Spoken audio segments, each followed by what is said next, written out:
Es el único servicio que este chico sabe hacer. Esas palabras aún resuenan en mi cabeza como un golpe seco contra el pecho. Las escuché hace 2 años, pero las siento como si hubieran sido pronunciadas ayer. Cada sílaba, cada desprecio, cada risa. Todo quedó grabado en mi memoria como una cicatriz que nunca sanó del todo. Me llamo Isabel Romero, tengo 58 años. Y esta es la historia de cómo una madre puede convertir la humillación de su hijo en la lección más dolorosa que un hombre arrogante puede recibir. Pero antes de contarte cómo compré la empresa de mi consuegro y lo dejé sin nada, déjame llevarte al día en que todo comenzó. Era un martes de septiembre en Barcelona. El cielo estaba despejado, uno de esos días en que la ciudad amanece limpia sin la neblina habitual del otoño. Recuerdo el olor a café recién hecho en mi pequeño apartamento de El Raval mientras preparaba el desayuno. Mateo, mi único hijo, se había levantado más temprano que de costumbre. Tenía esa mezcla de nerviosismo y emoción que solo un primer día de trabajo puede provocar. «Mamá, voy a llegar tarde», me dijo mientras se ajustaba la corbata frente al espejo del recibidor. Lo miré con orgullo. Mi Mateo, 29 años, máster en Administración de Empresas por ESADE Barcelona. Tantas noches de desvelo, tantos sacrificios, tantas horas extras que trabajé para pagarle la universidad. Todo para verlo convertido en ese hombre elegante que tenía frente a mí. «Vas a estar perfecto, mi amor», le dije alisando las arrugas invisibles de su camisa. «Tu suegro va a darse cuenta de que hizo una excelente decisión al contratarte». Mateo sonrió, pero había algo en sus ojos. Algo que en ese momento no supe descifrar. Nerviosismo, tal vez. O quizá miedo. «Gracias, mamá. Te llamo al salir», dijo antes de darme un beso en la mejilla. Lo abracé. Olía a esa loción cara que le había regalado para su graduación, a sueños cumplidos, a futuro prometedor. Cerré la puerta y me quedé mirando por la ventana cómo su Seat León usado se perdía entre el tráfico de la ronda de Sant Antoni. No sabía que 3 horas después mi vida iba a cambiar para siempre. Pasé la mañana inquieta en mi escritorio de la oficina. Trabajo como contadora jefe en una empresa de logística en Poblenou, un puesto que conseguí después de 15 años de escalar desde asistente administrativa. Pero ese día no podía concentrarme en las hojas de cálculo que tenía frente a mí. Lavé mi taza de café 3 veces. Reorganicé mi escritorio. Revisé mi teléfono cada 5 minutos esperando un mensaje que nunca llegaba. «Isabel, ¿estás bien?», me preguntó Ana, mi compañera de cubículo. «Te ves nerviosa». «Es Mateo», le expliqué. «Hoy es su primer día en Industrias Santillana». Ana silbó impresionada. «La empresa de componentes electrónicos, ¿verdad, grande? ¿Tienen contratos con BMW?» «Sí», asentí intentando sonreír. «Su suegro Eduardo es el dueño. Le prometió un puesto como gerente de análisis financiero. Pero algo no cuadraba. ¿Por qué Mateo no me había enviado ni un mensaje? Normalmente me escribía, aunque fuera un emoji rápido, cuando llegaba a algún lado». A mediodía la ansiedad se convirtió en algo más fuerte. Una corazonada. Esas que solo las madres tenemos, esas que nos hacen saber sin explicación lógica que algo no está bien. El edificio de Industrias Santillana estaba en la zona industrial de Sant Andreu, un área llena de naves y oficinas que olía a metal y aceite de maquinaria. La fachada era imponente, 5 pisos de cristal y acero con letras doradas que anunciaban el nombre de la empresa. Aparqué mi viejo Renault Clio entre los Mercedes y BMWs del estacionamiento ejecutivo sintiéndome pequeña. Este era el mundo de Eduardo Santillana, un hombre que había construido su imperio desde cero. O eso decía él. Entré por la recepción. Una chica joven con maquillaje perfecto me sonrió con cortesía profesional. «Buenos días, ¿en qué puedo ayudarla?» «Vengo a ver a Mateo Romero», dije intentando sonar casual. Empezó hoy. La recepcionista tecleó en su computadora. Su sonrisa se desvaneció ligeramente. «Un momento, por favor». Esperé de pie sintiendo cómo mi corazón latía cada vez más rápido. Algo no estaba bien. Podía sentirlo en el aire, en el silencio demasiado largo de esa recepcionista, en la forma en que desviaba la mirada. «Señora, creo que el señor Romero está en el área de mantenimiento. Sótano, siga las señales». «¿Mantenimiento?». Las palabras salieron de mi boca antes de que pudiera detenerlas. Mateo era administrador. Tenía un máster de ESADE. ¿Qué hacía en mantenimiento? Pero la recepcionista ya estaba atendiendo otra llamada claramente incómoda. Encontré las escaleras. No quise esperar el elevador. Cada escalón era una pregunta sin respuesta. Cada piso una angustia creciente. Cuando llegué al sótano, el olor cambió productos de limpieza, cloro, humedad. Seguí las señales. Área de mantenimiento, personal autorizado. Empujé la puerta y entonces lo vi. Mi Mateo, el niño que crié sola después de que su padre nos abandonara cuando tenía 3 años. El joven que se graduó con honores de la universidad. El hombre que invirtió 5 años de su vida estudiando para ser alguien en este mundo. Estaba de rodillas frente a un inodoro industrial con guantes amarillos de goma limpiando un baño de empleados. El mundo se detuvo, y luego escuché la voz. Esa voz grave, arrogante, llena de veneno. Es el único servicio que este chico sabe hacer. Levanté la vista. Ahí estaba él. Eduardo Santillana, 55 años, dueño de Industrias Santillana, padre de Sofía, la esposa de mi hijo. Estaba parado junto a otros 2 hombres en trajes caros, clientes, por sus maletines, riéndose, señalando a Mateo como si fuera un objeto de burla. Así empezamos todos en mi empresa, continuó Eduardo, su voz llena de falsa sabiduría. Con las manos sucias, separamos a los hombres de los niños. Los clientes rieron incómodos pero cómplices. Y a su lado, vestida con un traje sastre negro que probablemente costaba más que mi salario mensual, estaba Sofía. Mi nuera, la mujer que mi hijo amaba con locura, la que juró amarlo en las buenas y en las malas. Estaba sonriendo. No solo sonriendo, se estaba riendo con los ojos brillantes de complicidad, como si la humillación de su esposo fuera el chiste más gracioso del día. Mateo alzó la vista y me vio. Nuestros ojos se encontraron. Vi algo quebrarse dentro de él. Vi la vergüenza convertirse en lágrimas. Vi a mi hijo, mi niño, mi hombre fuerte derrumbarse. Las lágrimas corrieron por su rostro dejando líneas limpias en sus mejillas, manchadas de suciedad. No dijo nada. Solo me miró como rogándome que no hubiera visto eso, como pidiéndome perdón por haber fallado. Pero él no había fallado. Yo lo sabía. Alguien más lo había traicionado. Eduardo Santillana me vio. Su sonrisa se amplió como un tiburón que huele sangre. «Ah, Isabel, qué sorpresa», dijo con esa voz que ahora reconocía llena de condescendencia. «Venías a ver cómo tu licenciadito está aprendiendo el negocio desde abajo, ¿verdad?» Así empezamos todos, con las manos sucias. Quise gritar, quise golpearlo, quise arrancarle esa sonrisa de la cara, pero no dije nada. En ese momento algo cambió dentro de mí, algo frío, calculador, implacable. No iba a gritar, no iba a llorar, no iba a darle esa satisfacción. Solo miré a Vicente una última vez, luego a Sofía, luego a Eduardo. Di media vuelta. Salí de ese edificio con la cabeza en alto y el alma destrozada. Subí a mi Clio, cerré la puerta y saqué mi teléfono con manos que temblaban de furia contenida. Marqué un número que tenía guardado desde hacía años. Javier Durán, un abogado que me había ayudado con mi divorcio 3 décadas atrás. Un hombre que sabía mover montañas cuando se lo pedía. «Licenciado Durán, habla Isabel Romero», dije cuando contestó. Mi voz sonaba extrañamente calmada. «Necesito que investigue algo para mí, y necesito que lo haga rápido». Hubo una pausa. «¿Qué necesitas, Isabel?» «Quiero comprar una empresa. Industrias Santillana.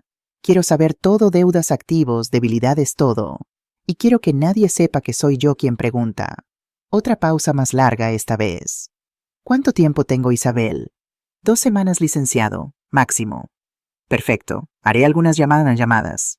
Colgué, arranqué el coche, y mientras manejaba de regreso a El Raval por la Gran Vía, una sola frase resonaba en mi mente como un mantra. Nadie humilla a mi hijo, nadie. Para entender por qué lo que hice después fue posible, necesitas saber mi historia. No soy una mujer rica que heredó dinero. No nací en una familia acomodada. Cada euro que tengo lo gané con mis propias manos, gota a gota, sacrificio tras sacrificio.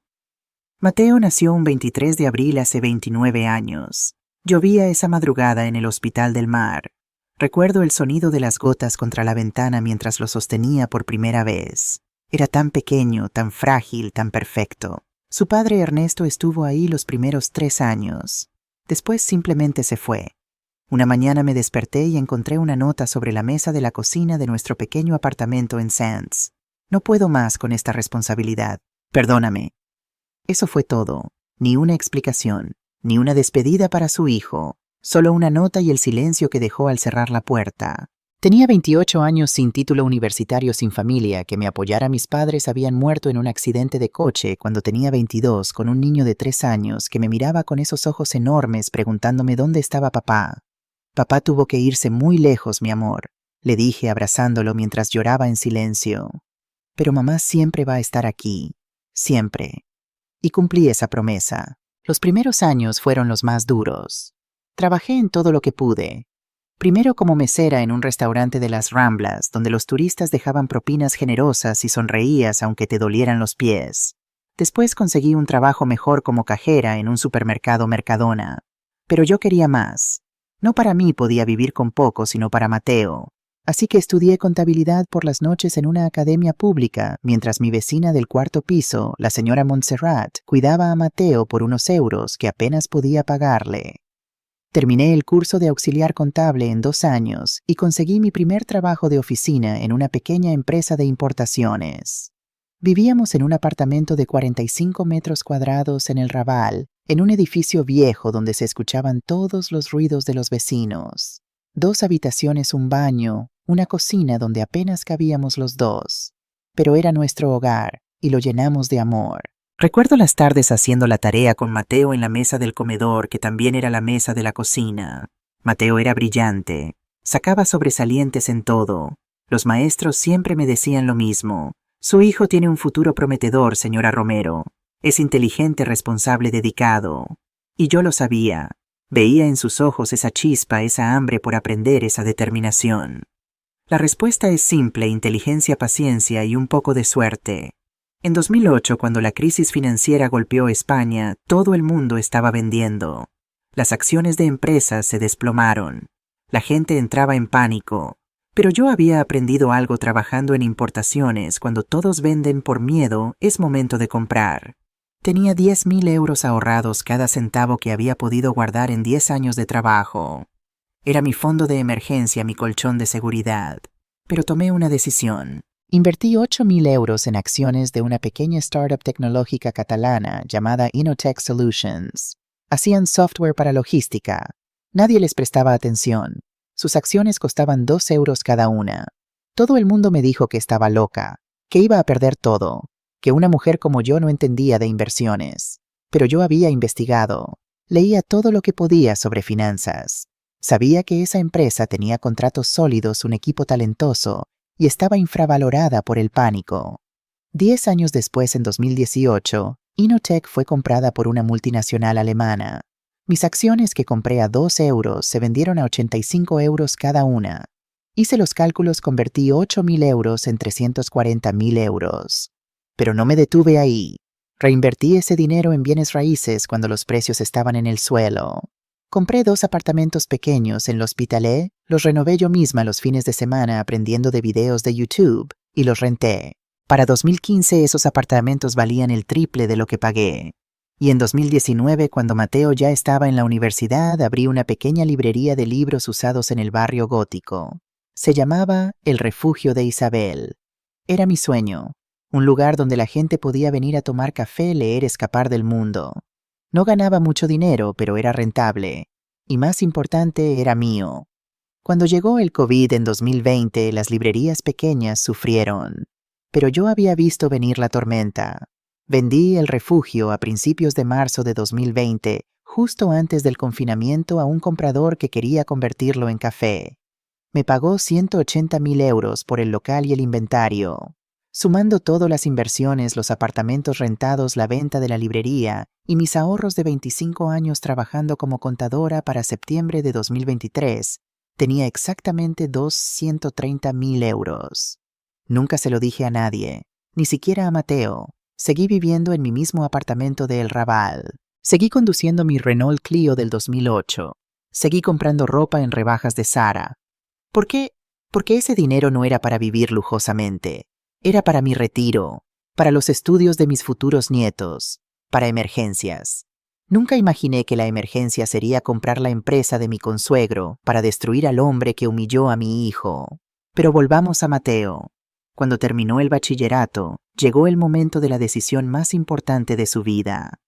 Mamá, me dijo una tarde de junio sentado en nuestro pequeño sofá, quiero estudiar administración de empresas. Quiero ir a ESADE. Mi corazón se detuvo. ESADE era una de las mejores escuelas de negocios de España, también una de las más caras. ¿Cuánto cuesta? Pregunté aunque ya lo sabía. Había investigado. El máster completo, unos 35.000 euros. Pero mamá, conseguiré becas, trabajaré, no tienes que... Shh, lo interrumpí tomando su mano.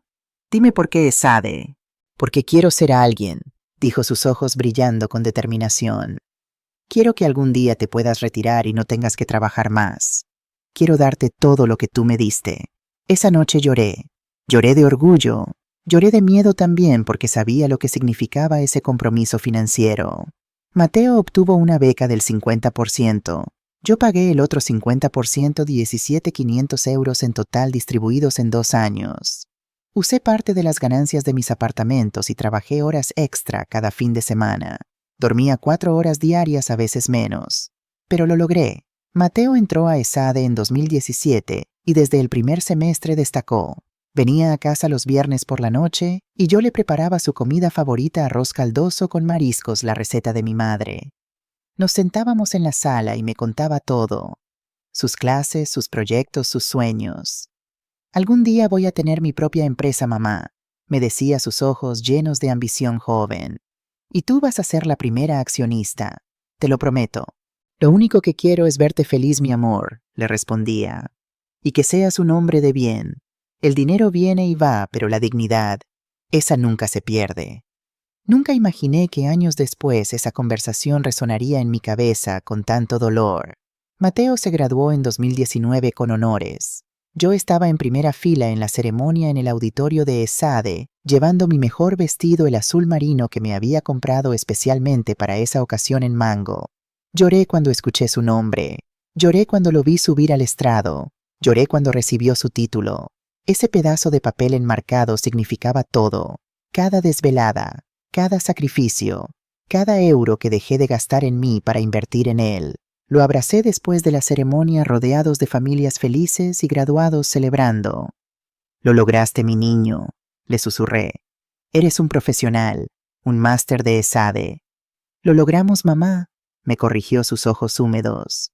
Esto es tuyo tanto como mío. 2 años después, en 2021, Mateo conoció a Sofía. Fue en una conferencia de negocios en el Hotel Dalby, Barcelona. Ella trabajaba en la empresa de su padre como coordinadora de recursos humanos. Era bonita, educada, de buena familia, según me dijo Mateo. Mamá, creo que es la mujer de mi vida, me dijo con esa luz en los ojos, esa ilusión, ese amor puro que solo se siente la primera vez. La conocí 3 semanas después. Mateo la trajo a cenar a casa. Sofía llegó con un ramo de flores para mí y una sonrisa perfecta. Demasiado perfecta, pensé, pero lo atribuí a nervios. Señora Romero, Mateo habla maravillas de usted, dijo con su acento catalán refinado, el tipo que viene de colegios privados de Les Corts. Es un honor conocerla. Cenamos arroz caldoso, había hecho el esfuerzo de cocinar bien, charlamos. Ella era encantadora. Preguntaba, sonreía, decía todas las cosas correctas, pero había algo que no podía identificar. Una frialdad detrás de esa sonrisa. Una distancia en su mirada cuando me veía. Cuando se fueron esa noche me quedé pensando, ¿era solo mi instinto de madre sobreprotectora? ¿O realmente había algo que me inquietaba? Vicente estaba enamorado. Profundamente. Hablaba de ella todo el tiempo, de sus planes juntos, de la vida que construirían. 6 meses después me anunció el compromiso. Mamá, le pedí matrimonio a Sofía. Dijo que sí. Debía haber estado feliz. Y lo estaba. Pero también sentía un nudo en el estómago. ¿Estás seguro, mi amor?, le pregunté. El matrimonio es para siempre. Tienes que estar completamente seguro. Nunca he estado más seguro de algo en mi vida, mamá, respondió sin dudar. La boda fue en el jardín de la casa de los Santillana, una mansión en Pedralbes que parecía sacada de una revista. Jardines impecables diseñados por paisajistas profesionales. Fuentes de piedra catalana. Servicio de catering para 200 personas. Yo llegué sola conduciendo mi Clio entre los Mercedes y Audis de los invitados, con mi vestido beige que me había comprado en las rebajas de El Corte Inglés. Me senté en las sillas de la familia del novio, rodeada de gente que no conocía. Gente con apellidos compuestos y relojes Rolex. Gente que me miraba de arriba a abajo preguntándose quién era esa mujer modesta que no encajaba. Los escuché susurrar. Es la madre del novio. Vino sola, Neil. Escuché que es viuda o divorciada. Trabaja en algo de oficinas. Pobrecita, conocí a Eduardo Santillana ese día. Alto corpulento traje italiano que probablemente costaba 3.000 euros, reloj de oro que brillaba bajo el sol de junio. Tenía esa sonrisa de hombre que está acostumbrado a que todos hagan lo que él dice. Así que tú eres la famosa Isabel, me dijo cuando me presentaron su apretón de manos demasiado firme como marcando territorio. Mateo me ha hablado de ti, una mujer trabajadora, admirable. Había condescendencia en su voz, como si trabajadora fuera un eufemismo para pobre. Gracias, señor Santillana, respondí con calma. Mateo es un gran hombre. Estoy segura de que será un excelente esposo para su hija. Eso espero, dijo su sonrisa sin llegar a sus ojos. Sofía merece lo mejor, y yo me encargo de que siempre tenga lo mejor. Su esposa Carmen fue más sutil, elegante, distante. Me saludó con una sonrisa educada y luego desapareció entre los invitados de Pedralbes y Sant Cugat. La ceremonia fue hermosa. Mateo lucía nervioso pero feliz en su esmoquín alquilado. Sofía radiante con su vestido de novia que debió costar más de lo que yo ganaba en un año. Cuando se dijeron, sí acepto, sentí una mezcla de alegría y melancolía. Mi niño ya era un hombre casado, ya no era solo mío. En la recepción bailé con Mateo una pieza lenta. Amor eterno, de Rocío Dúrcal. Eres el hombre más importante de mi vida, Mateo, le susurré mientras bailábamos. Nunca lo olvides. Y tú eres la mujer más fuerte que conozco, mamá, respondió besándome la frente. Todo lo que soy te lo debo a ti. No sabía que un año después, ese mismo hombre estaría de rodillas limpiando baños humillado por el padre de la mujer que amaba. Después de dejar Industrias Santillana ese martes terrible, conduje directamente a Poblenou, al edificio de oficinas donde trabajaba Javier Durán. Javier tenía 62 años, cabello canoso, perfectamente peinado, traje gris de corte impecable. Me había ayudado con mi divorcio de Ernesto hace 26 años, cuando las leyes no favorecían mucho a las mujeres. Era caro, muy caro, pero era el mejor. Su secretaria me hizo pasar inmediatamente cuando le dije que era urgente. Isabel me saludó levantándose de su escritorio de caoba. Han pasado años. ¿Qué te trae por aquí? Necesito comprar una empresa, dije sin rodeos. Y necesito hacerlo de forma que el dueño actual no sepa que soy yo hasta que sea demasiado tarde. Javier levantó una ceja, pero no pareció sorprendido. Había visto de todo en sus 35 años como abogado. Siéntate, cuéntame todo. Le conté la historia completa, cada detalle, cómo había encontrado a Mateo, lo que Eduardo dijo, la humillación, las lágrimas de mi hijo. Cuando terminé, Javier se quedó en silencio un momento largo. ¿Sabes lo que me estás pidiendo, Isabel? Sí. Una adquisición hostil encubierta, investigación financiera, creación de empresa pantalla. Estamos hablando de trabajo legal intenso y caro. ¿Cuánto? Mis honorarios para algo así. 50.000 euros, más gastos de investigación, notarios, registros. Casi me caigo de la silla. 50.000 euros. Pero luego pensé en la cara de Mateo, en sus lágrimas, en Eduardo riéndose. Adelante, dije. Isabel, antes de continuar necesito saber, ¿tienes los recursos para comprar una empresa como Industrias Santillana? ¿Cuánto crees que costaría? Javier abrió su laptop, tecleó algo. Industrias Santillana es una empresa mediana. Según sus reportes públicos, tienen activos por unos 45 millones de euros. Pero si están en problemas financieros y voy a investigar eso, podrías comprar una participación mayoritaria por mucho menos. ¿Cuánto es mucho menos? En el peor escenario para ellos, tal vez 1.5 a 2 millones de euros por el 51% del capital. Respiré hondo. Tengo 2.1 millones disponibles. Javier me miró con nuevos ojos. No sabía que... Nadie sabe, lo interrumpí. Y quiero que siga así. Entendido. Hizo una pausa. Isabel, ¿estás absolutamente segura? Una vez que empecemos no hay marcha atrás. Y si la empresa está peor de lo que pensamos, podrías perder todo tu dinero. Javier, le dije mirándolo directamente, mi hijo tiene un máster por el que trabajé años para pagar. Lo humillaron. Lo pusieron de rodillas a limpiar baños mientras su suegro lo llamaba inútil. ¿Crees que me importa el dinero? Asintió lentamente. Entiendo. Dame una semana para la investigación preliminar. Voy a usar contactos discretos. Nadie sabrá que estamos mirando. Esa semana fue la más larga de mi vida. Mateo había vuelto a su apartamento con Sofía en Example, un lugar bonito que descubriría después estaba a nombre de Industrias Santillana, no de ellos. Me llamaba todos los días. Su voz sonaba apagada, rota. Mamá Eduardo dice que esto es parte del proceso de aprendizaje, me explicó el miércoles. Que todos en la empresa empiezan así, que es para conocer el negocio desde abajo. ¿Y Sofía qué dice? Pregunté aunque ya sabía la respuesta. Silencio del otro lado. Dice que no sea orgulloso, que mi problema es que tengo mucho orgullo, que su papá está haciendo esto por mi bien. Cerré los ojos, respiré profundo. Quería gritarle que renunciara, que saliera de ahí, que esa familia lo estaba destruyendo, pero sabía que no me escucharía. Estaba enamorado de Sofía, y el amor nos ciega a todos. Vicente, escúchame bien, le dije con voz firme.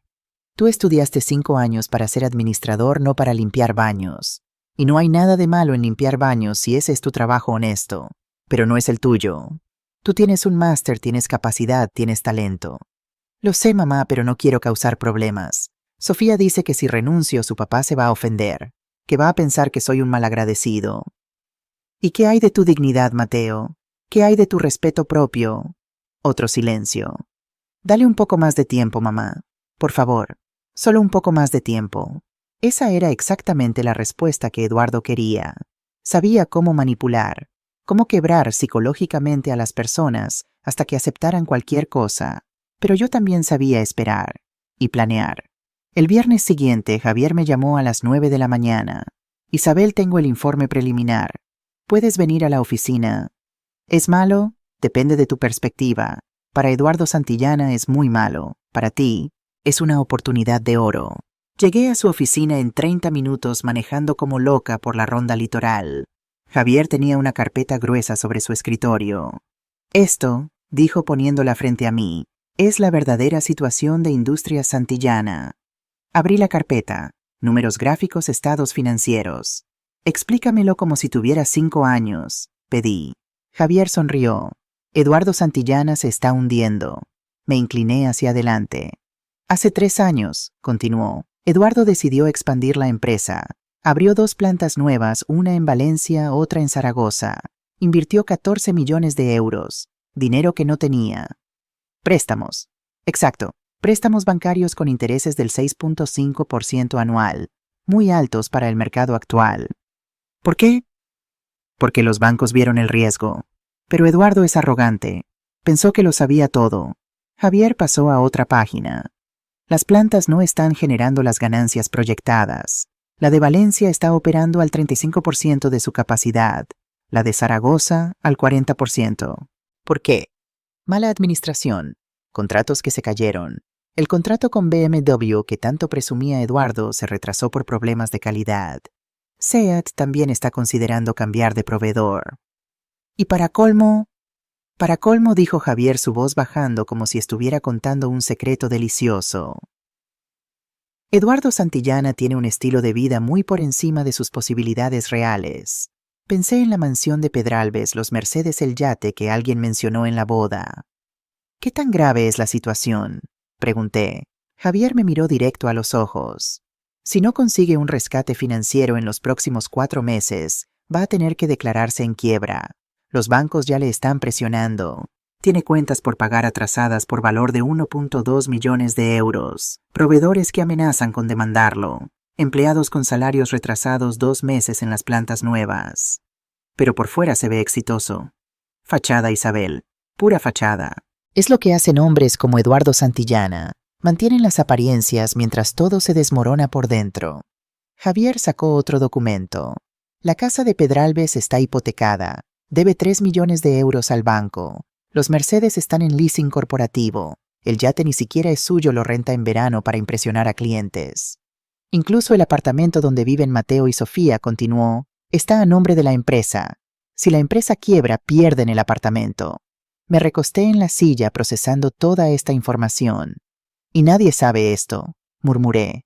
Eduardo es muy bueno manteniendo el secreto. Pero yo tengo contactos en los bancos, en los círculos financieros. Hay rumores. La gente está empezando a sospechar. ¿Y él sabe que tú estás investigando? No, fui muy discreto. Utilicé un investigador externo, revisé registros públicos, estados financieros que por ley tienen que presentar al registro mercantil. Nadie sabe que tú estás detrás de esto. Bien, respiré profundo. Siguiente paso, ¿cuánto necesitaría para comprar la empresa? Javier hizo cálculos en su laptop. Tomando en cuenta las deudas, el valor real de los activos, la situación financiera actual, yo diría que con 1.8 millones de euros podrías comprar el 51% que tiene Eduardo directamente. ¿Y él aceptaría? En su situación desesperada, sí, pero necesitamos esperar al momento adecuado. Cuando hay un fondo de inversión americano, Horizon Capital, que está haciendo due diligence ahora mismo para comprarle el 40% de la empresa. He estado siguiendo el proceso. Y Javier sonrió. Van a rechazarlo. Mis fuentes me dicen que encontraron demasiados problemas. Van a notificarle la próxima semana. Entonces ese es nuestro momento. Exacto. Cuando Horizon se retire, Eduardo va a entrar en pánico. Ahí es cuando aparecemos con nuestra oferta. ¿Nuestra? Necesitas una empresa pantalla. No puedes aparecer tú directamente. Eduardo no puede saber hasta el último momento que eres tú quien está comprando. Me quedé pensando. ¿Qué propones? Voy a crear un fondo de inversión ficticio. Le pondremos un nombre genérico, Fons d'Inversió Catalunya. En papel serán inversores de Barcelona interesados en el sector industrial. ¿Y cómo explican tener casi 2 millones para invertir? Para eso necesitamos gente real que preste su nombre y reputación. Tengo 3 contactos que podrían funcionar. Javier escribió 3 nombres en un papel: Elena Costa, empresaria dueña de consultora Josep Vidal, jubilado de logística con buen patrimonio Montserrat Casals, profesora emérita de ESADE. Elena la conozco, dije sorprendida. Fuimos compañeras en la Academia de Contabilidad hace 30 años. Mejor aún, será más fácil convencerla. Esa misma tarde, Javier organizó una reunión con Elena Costa en un café discreto de Gracia. Elena tenía 60 años, cabello corto teñido de rubio, traje sastre moderno. Había construido una consultoría exitosa especializada en reestructuración empresarial. Isabel me saludó con un abrazo. Javier me contó un poco por teléfono, pero quiero escucharlo de ti. Le conté la historia completa. No omití nada. Las lágrimas, la humillación, Eduardo riéndose. Cuando terminé, Elena estaba furiosa. Conozco a Eduardo Santillana, dijo su voz tensa. Hace 3 años casi contrata mi consultoría, pero cuando supo que mi empresa la dirigía una mujer, me dijo literal: gracias, pero prefiero trabajar con alguien con más experiencia. Lo que realmente quería decir era un hombre. Entonces entiendes por qué quiero hacer esto. Completamente. Y me encantaría ayudar. Elena sonrió. ¿Qué necesitas de mí? Tu nombre, explicó Javier. Serás la CEO oficial de Fons d'Inversió Catalunya, la cara visible. Isabel estará detrás, pero Eduardo no puede saberlo hasta que firme los papeles. ¿Y yo qué gano? 50.000 euros, dije sin dudar. Por un mes de trabajo más o menos. Elena silbó. Generosa. Esto no es sobre dinero para mí, es sobre justicia. Me gusta. Elena extendió su mano. Cuenta conmigo. Los siguientes días fueron un torbellino de actividad. Javier contactó a Josep Vidal y Montserrat Casals. Ambos aceptaron por 30.000 euros cada uno. Se constituyó legalmente Fons d'Inversió Catalunya S.L., con un capital social de 100.000 euros, dinero mío. Elena como CEO, Josep y Montserrat como consejeros. Abrimos una oficina temporal en Passeig de Gracia solo para dar apariencia de legitimidad. Diseñamos una página web profesional con fotos de stock y lenguaje corporativo vacío. En papel éramos un fondo serio con años de experiencia buscando oportunidades en el sector industrial catalán. Y mientras tanto yo seguía yendo a mi trabajo en la empresa de logística, viviendo en mi apartamento de El Raval, conduciendo mi Clio viejo. Nadie sospechaba nada, excepto mi hijo, que seguía limpiando baños, y mi corazón, que se rompía un poco más cada día que pasaba. Octubre llegó con lluvias a Barcelona. Mateo seguía trabajando en Industria Santillana, y cada día me llamaba con una nueva historia de humillación. Hoy Eduardo me hizo limpiar su oficina privada. Me contó un martes por la noche, su voz cansada. Estaba en una reunión con clientes alemanes. Me llamó por el interfono y me dijo delante de todos: Mateo, mi baño necesita limpieza. Hay clientes importantes. Me mordí la lengua para no gritar. Y Sofía estaba en la reunión. No dijo nada. Mateo, mamá, por favor, 2 meses más. Eduardo prometió que después de 3 meses me subiría a un puesto administrativo real. 3 meses, 90 días de tortura psicológica. Pero yo sabía algo que Mateo no sabía en menos de un mes. Eduardo Santillana recibiría la peor noticia de su vida. El 15 de octubre, Javier me llamó emocionado. Pasó. Horizon Capital se retiró. ¿Cuándo? Esta mañana. Le enviaron a Eduardo una carta formal rechazando la inversión. Mis fuentes dicen que está desesperado. Perfecto. ¿Cuándo hacemos nuestra oferta? Vamos a esperar 3 días. Dejemos que el pánico se instale, que sienta que no tiene opciones. Y entonces aparecemos como su salvador. Exacto. Esos 3 días fueron deliciosos. Porque aunque Eduardo no lo sabía, yo sabía que su mundo se estaba desmoronando. Y el 18 de octubre, Elena Costa envió una carta oficial a Eduardo Santillana. Estimado señor Santillana, Fons d'Inversió Catalunya S.L. es un fondo de capital privado especializado en empresas industriales de Cataluña. Hemos estado siguiendo con interés el desarrollo de Industrias Santillana. Nos gustaría expresar nuestro interés en adquirir una participación mayoritaria de su empresa. Estamos preparados para hacer una oferta formal de 1.8 millones de euros por el 51% del capital social. Si está interesado en discutir esta oportunidad, por favor, contáctenos en las próximas 48 horas. Tenemos otros prospectos en evaluación y necesitamos una respuesta rápida. Atentamente, Elena Costa, CEO, Fons d'Inversió Catalunya. No tuvimos que esperar 48 horas. Eduardo llamó 6 horas después. Elena puso el altavoz para que Javier y yo pudiéramos escuchar desde su oficina. Señora Costa, dijo Eduardo, su voz intentando sonar casual, pero con un toque de desesperación que reconocí inmediatamente. Recibí su carta. Es interesante. Me alegra que le interese, señor Santillana, respondió Elena con voz profesional. Como mencionamos, tenemos un timeline apretado. Entiendo, pero 1.8 millones por el 51% es conservador. Mi empresa vale mucho más. Con todo respeto, dijo Elena, su tono enfriándose. Nuestro análisis financiero preliminar sugiere que 1.8 millones es una oferta justa dada la situación actual del mercado y otras consideraciones. El silencio del otro lado fue revelador. Eduardo entendió el mensaje. Sabemos que estás en problemas. ¿Qué otras consideraciones? Preguntó su voz tensa. Preferimos discutir los detalles en persona. Estaría disponible para una reunión el próximo lunes. Necesito hablar con mi abogado primero. Por supuesto, pero recuerde 48 horas para respuesta inicial. El lunes sería ideal. Llamaré mañana. Colgó. Elena, Javier y yo nos miramos. Está asustado, dije. Muy asustado, confirmó Javier. Va a aceptar. Esa misma semana algo cambió en Mateo. Era jueves por la noche. Sonó el timbre de mi apartamento a las 10 p.m. Cuando abrí, Mateo estaba ahí con una maleta pequeña, los ojos rojos, oliendo a productos de limpieza. Se derrumbó en mis brazos. Lloró como no había llorado desde niño. Lloró hasta quedarse sin voz. Lo siento, mamá, repetía entre sollozos. Lo siento tanto. Perdóname. Lo abracé y le acaricié el cabello como cuando tenía 5 años y tenía pesadillas. No tienes nada de qué disculparte, mi amor. Nada. ¿Me escuchas? Nada. Sofía dice que soy un fracasado, que cualquier hombre real aguantaría esto, que su padre tiene razón sobre mí. Sentí rabia pura, ardiente. ¿Dónde está Sofía ahora? En casa. Le dije que necesitaba espacio. Ella dijo que si me venía aquí era porque era un niño de mamá.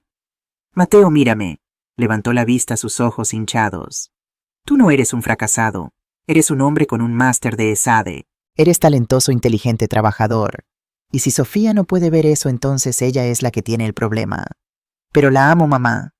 Lo sé, hijo, pero el amor no debe dolerte así. El amor no debe hacerte sentir pequeño. Esa noche se quedó en su antigua habitación. Yo me quedé despierta en la sala mirando el techo pensando.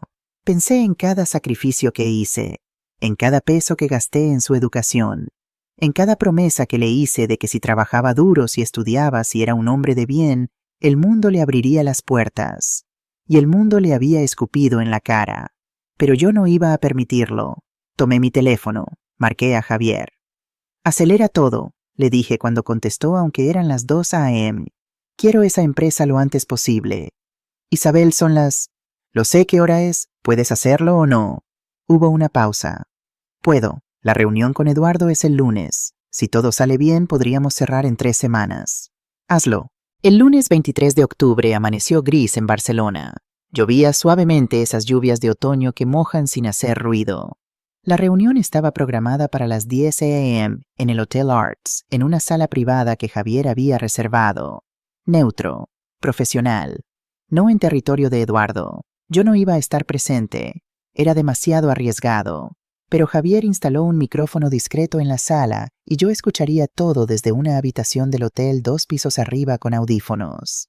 A las 9:45 a.m. llegaron Elena, Joseph y Montserrat. Los vi entrar al lobby desde mi ventana. Profesionales serios, convincentes. A las 10:00 en punto, Eduardo Santillana entró. Desde mi ventana pude ver su Mercedes S-Class negro lease corporativo, ahora lo sabía siendo entregado al ballet. Eduardo llevaba un traje impecable, pero incluso desde lejos podía ver que lucía cansado. Ojeras. Tensión en los hombros. Me puse los audífonos. Señor Santillana, gracias por venir. Escuché la voz de Elena clara y profesional. El placer es mío, respondió Eduardo. Su voz sonaba controlada, pero había un toque de desesperación que no podía ocultar completamente. Permítame presentarle a mis socios. Josep Vidal, especialista en logística, y la doctora Montserrat Casessels, profesora emérita de ESADE. Intercambios de cortesías, café servido, y entonces al grano. Señor Santillana, comenzó Elena, hemos hecho nuestra due diligence preliminar. Industria Santillana tiene potencial, pero también desafíos. Todos los negocios tienen desafíos, respondió Eduardo a la defensiva.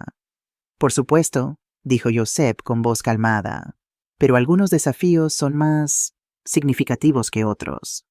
¿A qué se refieren exactamente? Elena abrió una carpeta. Pude escuchar papeles moviéndose.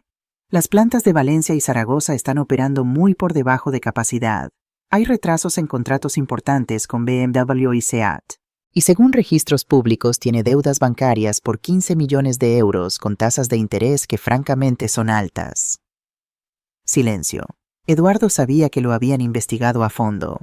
Esas plantas están en fase de rampa. Es normal, dijo, pero su voz carecía de convicción. Señor Santillana, intervino Montserrat con tono académico. En mi experiencia de 30 años enseñando gestión empresarial, una fase de rampa no debería durar 3 años con utilización del 35%. Más silencio. Nuestra oferta es justa, continuó Elena. 1.8 millones de euros por el 51% de las acciones. Usted permanece en la empresa como director de operaciones con un salario fijo de 60.000 euros anuales, sin participación en utilidades, sin bonos. 60.000 euros, repitió Eduardo, y pude escuchar la amargura en su voz. Yo gano 10 veces eso y usted ganaba 10 veces eso, corrigió Josep gentilmente. Pero las circunstancias cambian, ¿verdad? Eduardo no respondió. Déjeme ser directa, señor Santillana, dijo Elena y pude escuchar el acero en su voz. Sabemos que Horizon Capital se retiró. Sabemos que los bancos le están presionando. Sabemos que tiene proveedores amenazando con demandas. Podemos esperar 6 meses y comprar sus activos en una liquidación por la mitad de lo que estamos ofreciendo ahora. O puede aceptar nuestra oferta, salvar algo de dignidad, mantener un trabajo y evitar la humillación pública de una quiebra. El silencio que siguió fue largo, doloroso. Necesito hablar con mi abogado, dijo Eduardo, finalmente, su voz apenas un murmullo. Por supuesto, tienen 1 hora. Hay una sala privada disponible al final del pasillo. Escuché pasos, una puerta cerrándose. Javier me llamó. ¿Escuchaste todo? Sí, dije, mi corazón latiendo rápido. Va a aceptar. Estoy casi seguro. Dame 1 hora. 55 minutos después, Eduardo y su abogado volvieron a la sala de reuniones. Tengo algunas condiciones, comenzó Eduardo, pero su voz ya no tenía autoridad. Era la voz de un hombre negociando su rendición. Escuchamos, dijo Elena. Quiero 2 millones, no 1.8. 1.8 es nuestra oferta final. 1.9. 1.8 o nos retiramos ahora mismo. Otra pausa larga. Está bien, dijo Eduardo y pude escucharlo rendirse. 1.8. Perfecto, respondió Elena. Tenemos los documentos preliminares preparados. Una vez firmados, tenemos 2 semanas para el cierre definitivo. Nuestra agente de due diligence legal entrará mañana mismo a revisar todo. 2 semanas, 2 semanas. Es no negociable. Tenemos abogados, contadores, auditores listos. Esto se puede hacer rápido. Yo acepto. Escuché papeles moviéndose, plumas escribiendo. Y entonces la voz de Javier. Señor Santillana, hay un último detalle que nuestros inversionistas principales quieren aclarar con usted. Un asunto personal. Personal. Sí. Verá, hay algo que debe saber sobre quién realmente está detrás de esta inversión. Mi corazón se detuvo. No era el plan. Íbamos a esperar hasta el cierre definitivo. Pero Javier sabía lo que hacía. ¿Qué quiere decir?, preguntó Eduardo sonando confundido. Permítame traer a la persona que realmente está financiando esta adquisición. Pasos. La puerta abriéndose. Mi teléfono sonó. Javier. Isabel, baja. Ahora. Mis manos temblaban mientras esperaba el ascensor del Hotel Arts. No de miedo, de anticipación, de justicia a punto de ser servida. Me había vestido cuidadosamente esa mañana traje sastre azul marino de mango, pagado con mi propio dinero, no prestado, no comprado a crédito. Zapatos negros cómodos pero elegantes, el collar de perlas que mi madre me dejó antes de morir. Sencilla, digna, real. No como Eduardo, que vestía trajes italianos de 3.000 euros mientras se ahogaba en deudas. El ascensor llegó. Respiré profundo. Por Mateo pensé. Por todos los Mateos del mundo que son destruidos por hombres arrogantes. Las puertas se abrieron en el piso de salas de conferencias. Javier me esperaba en el pasillo. ¿Lista, man?, preguntó en voz baja. Más que nunca. Me guió hacia la sala. Pude escuchar voces del otro lado de la puerta de madera maciza. Eduardo estaba hablando, su tono confundido, impaciente. No entiendo a qué viene tanta ceremonia. Firmé los papeles. ¿Qué más quieren? Javier me miró una última vez. Asentí. Abrió la puerta. Entré. El silencio que cayó sobre la sala fue absoluto. Eduardo Santillana estaba sentado al fondo de la mesa, su abogado a su izquierda, su contador a su derecha. Cuando me vio, su rostro pasó por una secuencia fascinante de emociones. Primero confusión. ¿Qué hacía yo ahí? Después reconocimiento. La madre de Mateo. La mujer de El Raval. Luego incredulidad. No, imposible. Esto no tenía sentido. Y finalmente, cuando vio a Javier cerrar la puerta detrás de mí y a Elena sonreír ligeramente, comprensión. Horrible, devastadora comprensión. Isabel, dijo su voz apenas un susurro. ¿Qué estás haciendo aquí? No respondí inmediatamente. Caminé lentamente hacia la cabecera de la mesa, la silla principal, la que Eduardo probablemente esperaba que Elena ocupara, y me senté. Dejé que el silencio se extendiera. Dejé que sudara. «Buenos días, Eduardo», dije finalmente, mi voz tan calmada como la superficie de un lago antes de la tormenta. No entiendo», balbuceó. Sus manos se aferraron al borde de la mesa. «¿Qué haces aquí? ¿Dónde están los inversores reales?». Elena habló desde su asiento. «Permítame presentarme formalmente, señor Santillana. Soy Elena Costa, CEO de Fons d'Inversió Catalunya. Pero la verdadera propietaria del fondo, la mujer que acaba de comprar el 51% de su empresa por 1.8 millones de euros». Se detuvo dejando que el momento se extendiera. «Es Isabel Romero». Eduardo se puso de pie tan bruscamente que su silla cayó hacia atrás con un estruendo. «No, esto es imposible. Tú no tienes ese dinero. Vives en El Raval, conduces un Renault viejo. Siéntate, Eduardo», dije con voz fría. «No voy a sentarme, esto es fraude. Es conspiración, voy a demandarlos a todos». Su abogado, un hombre de unos 50 años con expresión incómoda, le puso una mano en el brazo. «Eduardo, cálmate. Déjame revisar los documentos». Tomó los papeles que Eduardo había firmado hacía apenas 10 minutos. Los leyó cuidadosamente. Su cara se puso pálida. «Eduardo», dijo en voz baja, «esto es completamente legal. Firmaste un acuerdo de compraventa con Fons d'Inversió Catalunya. No hay ninguna cláusula que exija que la propietaria final del fondo se identifique antes del cierre. Pero ella me engañó. No, corrigió Javier sacando una carpeta gruesa. Todos los documentos están en orden. Fons d'Inversió Catalunya es una empresa legalmente constituida. Elena Costa es su CEO registrada. Los otros inversores son personas reales con patrimonio verificable. Isabel Romero es la accionista mayoritaria del fondo, lo cual no viola ninguna ley. Esto es... Eduardo buscaba palabras, su cara roja de furia. Humillante, terminé la frase por él. Vergonzoso, te hace sentir pequeño. Me puse de pie. Caminé lentamente hacia donde estaba. Ahora sabes cómo se sintió mi hijo, de rodillas, en un baño, mientras tú te reías. Eduardo me miró con odio puro.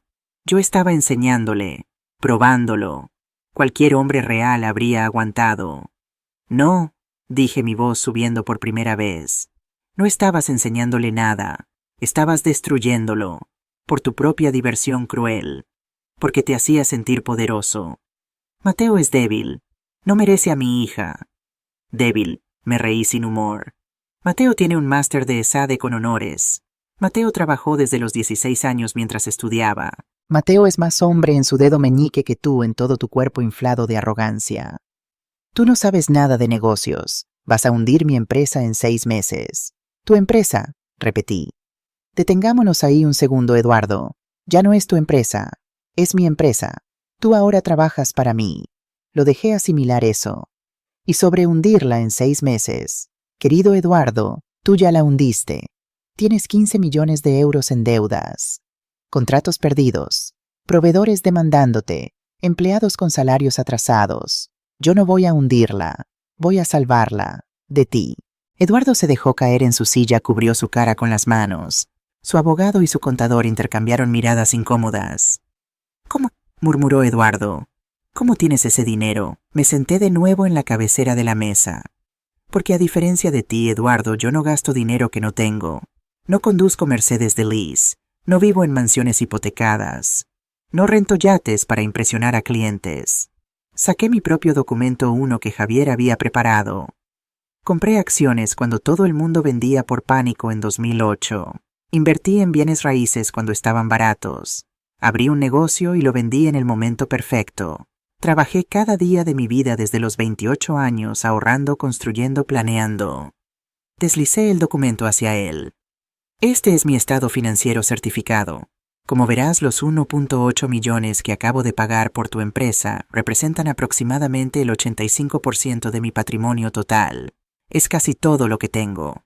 Eduardo lo miró sus ojos escaneando los números. Cuando levantó la vista había algo nuevo en su expresión: miedo. ¿Apostaste todo por esto? ¿Por venganza? No por venganza, corregí. Por justicia, hay una diferencia. Me incliné hacia adelante. Escúchame bien, Eduardo Santillana. No me importa el dinero. Si pierdo cada euro en esta empresa no me importa, porque hay cosas que valen más que el dinero. ¿Cómo qué? La dignidad de mi hijo. El silencio en la sala era tan denso que podría cortarse con un cuchillo. Ahora, continué mi voz volviendo a ser profesional, hablemos de tu futuro. El acuerdo especifica que permanecerás como director de operaciones con un salario de 60.000 euros anuales. Hice una pausa. Pero he decidido que no necesitamos un director de operaciones. Eduardo levantó la vista bruscamente. Kenny, vamos a reestructurar completamente, y tu posición ya no existe. No puedes hacer eso. Tenemos un contrato. Javier intervino. El contrato especifica que usted puede quedarse como director de operaciones si la nueva dirección lo considera necesario. Tenemos absoluta discreción para determinar la estructura organizacional. Eduardo miró a su abogado. El hombre asintió miserablemente. Sin embargo, dije dejando que esperara, hay una posición disponible si te interesa. ¿Cuál? Necesitamos personal para el departamento de mantenimiento, supervisión de limpieza, gestión de instalaciones. El salario sería 200 euros al mes, la mitad de lo que le pagábamos a Mateo cuando lo pusiste a limpiar baños. La cara de Eduardo se puso púrpura. Me estás ofreciendo un trabajo de conserje. Te estoy ofreciendo la oportunidad de aprender el negocio desde abajo, dije repitiendo sus propias palabras. ¿No era eso lo que le dijiste a Mateo? ¿Que así separamos a los hombres de los niños? Eduardo se puso de pie otra vez temblando de rabia. Prefiero morir antes que trabajar para ti. Perfecto, dije tranquilamente. Entonces puedes irte. Ahora. Querí. Esto es propiedad privada, mi propiedad, y si no eres empleado eres invasor. Así que te sugiero que tomes tus cosas y te vayas. Eduardo me miró buscando algún rastro de la mujer humilde que conoció en la boda de Sofía. La mujer que sonreía educadamente mientras era tratada como ciudadana de segunda clase. Esa mujer se había ido. Esto no ha terminado, dijo con voz temblorosa. Voy a luchar, voy a recuperar mi empresa, voy a destruirte. Me puse de pie y caminé hasta quedar frente a él. Nos miramos a los ojos. Eduardo, dije en voz baja, casi un susurro, ya perdiste. Todo. Tu empresa, tu reputación, tu poder. ¿Y sabes qué es lo peor de todo para un hombre como tú? Me acerqué un poco más. Perdiste ante una mujer pobre, una mujer que supuestamente no sabía nada de negocios, una mujer a la que despreciaste y subestimaste. Retrocedí. Ahora vete, antes de que llame a seguridad. Eduardo miró alrededor de la sala una última vez, a Elena que sonreía ligeramente, a Josep y Montserrat que lo observaban con expresiones neutras, a Javier que ya estaba guardando documentos. Tomó su maletín, dio media vuelta y salió dando un portazo. El sonido reverberó en la sala, y entonces, solo entonces, me permití temblar. 10 minutos después de que Eduardo se fuera, mi teléfono sonó. Era Mateo. Mamá, su voz sonaba confundida. Acaba de pasarme algo muy raro. ¿Qué pasó, hijo? Eduardo llegó al apartamento como huracán. Estaba gritando, rompiendo cosas. Le dijo a Sofía que lo arruinaron, que perdió la empresa, que tú la compraste. Silencio. Mamá, ¿es verdad? Cerré los ojos. Sí, Mateo, es verdad. Compraste Industria Santillana. Compré el 51%, sí. Escuché su respiración del otro lado. ¿Con qué dinero, mamá? Esa empresa vale millones. Tengo ahorros que no conocías, inversiones, dinero que guardé durante 30 años. ¿Y lo gastaste? Todo, casi todo, 1.8 millones de euros. Mamá, no. Su voz se quebró. No tenías que hacer eso. Sí tenía que hacerlo. Pero es tu retiro, es tu seguridad, Era ver a mi hijo destruido o hacer algo al respecto. No fue una decisión difícil, Mateo. Escuché que lloraba del otro lado. No lo merecías, dijo entre sollozos. Tú no merecías ser humillado. Nadie merece eso. Hubo una pausa larga. Sofía está furiosa, dijo finalmente. Dice que destruiste a su familia, que soy cómplice, que quiere el divorcio. Esperé a que continuara. ¿Y sabes qué, mamá? Le dije que está bien, que lo entiende, que si ella ve esto como que destruiste a su familia en lugar de verlo como que su padre me destruyó a mí primero, entonces nunca me amó realmente. Mateo. No, mamá, tienes razón. Siempre tuviste razón. Esta familia, Sofía, Eduardo, me estaban usando, me veían como menos que ellos, y yo estaba tan enamorado que no quise verlo. ¿Dónde estás ahora? Salí del apartamento. Estoy en un café cerca de Sagrada Familia. No sé qué hacer. Ven a casa, dije. Tenemos mucho de qué hablar. ¿Sobre qué? Sonreí. Sobre tu nuevo trabajo. Esa tarde en mi apartamento de El Raval le expliqué todo a Mateo.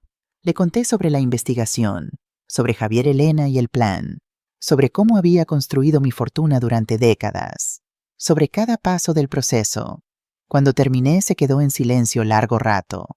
No sé si sentirme asombrado o aterrado, dijo finalmente. ¿Por qué aterrado? Porque mi madre de 58 años es más astuta y más despiadada que cualquier persona que conozca. Me reí. No soy despiadada, soy justa. ¿Cuál es la diferencia? Eduardo se merecía lo que le pasó. Yo solo aceleré las consecuencias de sus propias decisiones. Mateo asintió lentamente. Entonces, ¿qué pasa ahora con la empresa? Ahí es donde entras tú. Le pasé un folder que Javier había preparado. ¿Qué es esto? Tu nombramiento como director general de Industria Santillana. Efectivo inmediatamente. Mateo abrió el folder, leyó el documento. Sus ojos se fueron agrandando. Mamá, no puedo. No estoy listo. La empresa está en crisis, tiene deudas enormes, contratos perdidos. No tengo experiencia para esto. Tienes un máster de ESADE con honores. Trabajaste 3 años en consultoría antes de que Eduardo te contratara. Y más importante, tienes integridad, algo que Eduardo nunca tuvo. Pero, Mateo, lo interrumpí tomando su mano. No estás solo en esto. Elena va a ser la directora de operaciones. Miguel Torres, ¿te acuerdas de él? Va a volver como director financiero. Javier será nuestro asesor legal. Y yo estaré en el consejo apoyándote. Miguel Torres, el contador que Eduardo despidió hace 2 años. El mismo. Resulta que Miguel guardó copias de todos los estados financieros reales antes de que lo despidieran. Documentos que muestran cómo Eduardo manipuló números para los bancos. Eduardo cometió fraude. Técnicamente sí, pero no vamos a usar eso a menos que él nos ataque primero. Por ahora solo queremos salvar la empresa. Mateo leyó el documento de nuevo. Director General. Salario, 80.000 euros al año. Más participación en utilidades cuando las haya. Es un trabajo real, Mateo, con responsabilidades reales, no limpiando baños. Cerró los ojos, respiró profundo. ¿De verdad crees que puedo hacerlo? Sé que puedes. Abrió los ojos, me miró. ¿Por qué, mamá? ¿Por qué hiciste todo esto? Porque nadie humilla a mi hijo, nunca, y porque quería que aprendieras algo. ¿Qué mal? Que la dignidad no tiene precio, que nunca debes aceptar ser tratado como menos de lo que eres, y que a veces la justicia necesita un empujón. Mateo me abrazó. Gracias, mamá, por todo, siempre. Siempre, mi amor. El miércoles siguiente, Mateo y yo llegamos a Industria Santillana a las 8 de la mañana. Esta vez estacioné mi Renault Clio en el espacio marcado Presidenta del Consejo. Mateo estacionó su Seat León en Director General. Los guardias de seguridad nos miraron confundidos. Claramente Eduardo no les había informado del cambio. Buenos días, les dije educadamente.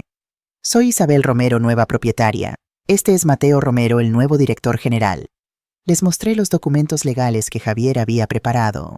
El guardia mayor, un hombre de unos 60 años llamado Paco, según su gafete, leyó los documentos cuidadosamente. ¿Usted es la madre del chico que estaba limpiando?, preguntó con cautela. Soy su madre, sí. Paco sonrió. Bien hecho, señora. Ese Eduardo era un... Se detuvo recordando que estaba hablando del ex jefe. ¿Un qué, Paco? Un hombre difícil, señora. Puedes decirlo, era un cabrón. Paco se rió. Bienvenida a su empresa, señora Romero. Entramos al edificio. Los empleados que llegaban temprano nos miraban con curiosidad. Algunos reconocieron a Mateo, el chico de limpieza, y susurraban. Subimos al 5º piso, la oficina principal, la que había sido de Eduardo. Mateo se detuvo en la puerta. No puedo, dijo. Esta oficina, este escritorio, es de él. Era de él, corregí. Ahora es tuya. Pero, Mateo, si vas a dirigir esta empresa, necesitas ocupar el espacio, literalmente y figurativamente. Respiró profundo, entró. La oficina era ostentosa. Escritorio de caoba maciza, sillas de cuero italiano, vista panorámica de Barcelona. En las paredes fotos de Eduardo con políticos, con clientes importantes, con su familia en el yate. Lo primero que haremos, dije, es sacar todas estas fotos. Empezamos a descolgarlas. Detrás de una encontramos una caja fuerte empotrada. Interesante, murmuró Mateo. Llama a Elena. Ella sabrá cómo abrirla. Elena llegó 20 minutos después con un cerrajero profesional. Tardó 10 minutos en abrirla. Dentro había 15.000 euros en efectivo, documentos de propiedades. Y esto fue interesante, una libreta con anotaciones a mano. Elena leyó la libreta, su expresión oscureciéndose. ¿Qué es?, preguntó Mateo. Pagos no registrados. ¿A proveedores, a clientes? Eduardo estaba llevando una contabilidad paralela. ¿Es legal? Absolutamente no. Esto es evasión fiscal. Miré a Mateo. Guárdalo en un lugar seguro. Puede ser útil si Eduardo decide atacarnos. A las 10 a.m. convocamos a todos los empleados a la sala de conferencias principal. Los 120 trabajadores de la sede central de Barcelona se apretujaron en el espacio nerviosos, susurrando. Muchos habían escuchado rumores. Sabían que algo grande había pasado. Me puse de pie en el pequeño estrado. Buenos días, comencé. Mi nombre es Isabel Romero. A partir de ayer soy la nueva propietaria de Industria Santillana. Murmullos, miradas confundidas. Sé que muchos están preocupados por sus empleos, así que seré directa, nadie será despedido. Los murmullos se convirtieron en susurros de alivio. De hecho, vamos a hacer una revisión completa de todas las compensaciones para asegurarnos de que todos reciban salarios justos, empezando por aquellos cuyos sueldos han estado atrasados. Más murmullos, esta vez positivos. Esta empresa ha pasado por tiempos difíciles, continué. Sé que muchos de ustedes han trabajado sin ver aumentos en años, algunos incluso con salarios retrasados. Eso termina hoy. Hubo aplausos tímidos. Los pagos atrasados, 2.1 millones de euros en total, serán cubiertos esta semana. Tengo la transferencia bancaria preparada. Los aplausos se hicieron más fuertes. Ahora quiero presentarles a alguien. Le hice señas a Mateo. Se puso de pie visiblemente nervioso. Él es Mateo Romero. Tiene un máster en Administración de Empresas de ESADE, y a partir de hoy es su nuevo director general. Los aplausos se detuvieron. La confusión volvió. Algunos empleados se miraron entre sí. Los reconocí, habían estado ahí aquel día terrible en septiembre. Habían visto a Mateo de rodillas limpiando. Un hombre mayor con overol de mecánico, su gafete decía: Carlos. Levantó la mano. Señora, con respeto. Ese joven es el que el señor Eduardo tenía limpiando baños hace un mes. Es correcto, Carlos, respondí. Mi hijo fue puesto a limpiar baños por Eduardo Santillana. ¿Y saben por qué? Silencio. Porque Eduardo Santillana era un hombre que confundía humillación con enseñanza, que confundía crueldad con liderazgo, que pensaba que destruir a alguien era la forma de probar su valía. Miré alrededor de la sala. ¿Cuántos de ustedes han sido gritados por Eduardo? Lentamente manos se levantaron, más de la mitad. ¿Cuántos han sido amenazados con despido por errores mínimos? Más manos. ¿Cuántos han llorado en el baño después de una reunión con él? Casi todas las mujeres levantaron la mano. Y algunos hombres también. Exacto. Eduardo Santillana dirigía esta empresa con miedo. Y ahora se preguntan si Mateo puede hacerlo mejor. Le hice señas a Mateo para que hablara. Él se aclaró la garganta. Muchos de ustedes me vieron hace 2 meses. Comenzó su voz temblando ligeramente. Me vieron limpiando baños, limpiando pisos, vaciando basura. Hizo una pausa. Algunos se rieron, otros sintieron pena. Y algunos como tú, Carlos, me trajeron comida cuando pensaban que nadie miraba. Carlos se puso rojo. Hoy estoy aquí no para vengarme de nadie, sino para construir una empresa donde nadie sea humillado, donde el trabajo honesto sea respetado. Su voz se hizo más fuerte. No importa si limpias baños o diriges reuniones con BMW, todos merecen dignidad, todos merecen respeto, todos merecen un salario justo y un ambiente de trabajo donde puedan crecer. El silencio era absoluto. Esta empresa estuvo a punto de quebrar. Tenemos deudas enormes, contratos perdidos, desafíos que no puedo resolver solo. Mateo miró alrededor de la sala. Pero si trabajamos juntos con respeto mutuo, con honestidad, sin miedo, podemos salvarla. Podemos hacer que Industrias Santillana sea un lugar donde la gente quiera trabajar, no un lugar del que quieran escapar. Hubo un momento de silencio, y entonces Carlos, el mecánico de 60 años, empezó a aplaudir. Otros se unieron. Lentamente al principio, luego más fuerte. En 30 segundos toda la sala estaba de pie aplaudiendo. Mateo tenía lágrimas en los ojos. Yo también, porque en ese momento supe que habíamos ganado, no solo la empresa, sino los corazones de las personas que realmente la mantenían funcionando. 3 días después recibí una llamada de Carmen Santillana. Isabel, dijo su voz fría, controlada, necesitamos hablar. No tenemos nada de qué hablar, Carmen. Por favor, 5 minutos, como madres. Dudé, pero la curiosidad ganó. Está bien, habla. Lo que hiciste fue cruel. Eduardo está destrozado. No ha salido de la cama en 3 días. No come, no duerme. Y se supone que debo sentir lástima a ti. Se supone que debes entender que destruiste a un hombre, a una familia. Me reí, sin humor. Carmen, tu esposo destruyó a mi hijo durante 3 meses. Y tú lo sabías. Sofía lo sabía. Toda tu familia lo sabía. Y nadie dijo nada. Eduardo estaba siendo duro, sí, pero... Duro te, la interrumpí. Llamar a alguien inútil es ser duro. Humillarlo frente a clientes es ser duro. Hacerlo limpiar tu baño privado mientras te reías es ser duro. Silencio. No, continué. Eso es crueldad. Y ahora Eduardo está aprendiendo cómo se siente. Vamos a demandarlos, amenazó Carmen. Tenemos abogados. Vamos a recuperar la empresa. Adelante, gásteme el poco dinero que les queda en abogados. Mientras tanto descubrirán que todo lo que hicimos fue completamente legal. Sofía quiere el divorcio de Mateo. Perfecto, Mateo merece a alguien mejor. Eres una mujer vengativa, Isabel. Cruel, sin corazón. No, Carmen, soy una madre que protege a su hijo. Y si tú hubieras sido mejor madre, habrías protegido a Sofía de aprender los peores hábitos de Eduardo. Colgué. 2 minutos después, Sofía llamó. Señora Romero, dijo con voz temblorosa. Por favor, mi padre necesita ayuda.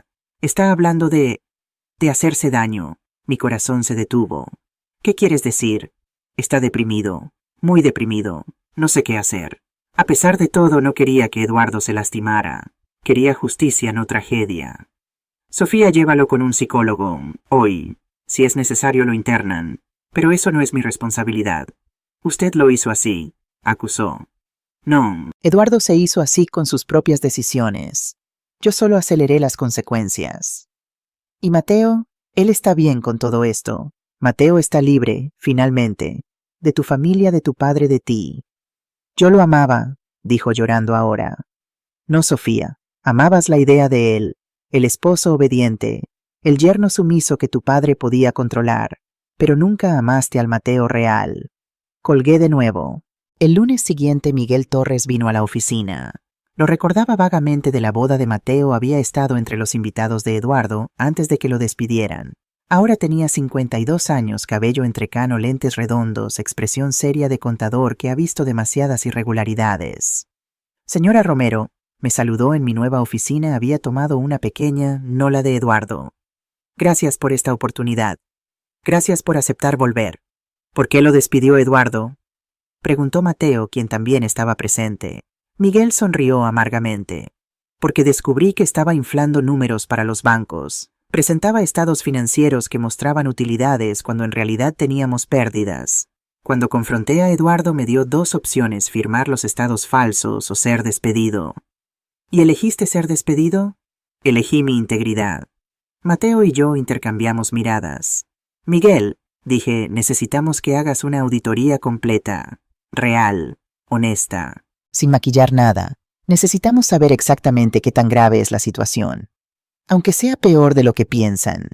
Especialmente si es peor. No podemos arreglar lo que no conocemos. Miguel asintió. Necesitaré acceso a todos los sistemas, todas las cuentas, todos los contratos. Lo tienes. Y necesitaré 2 semanas.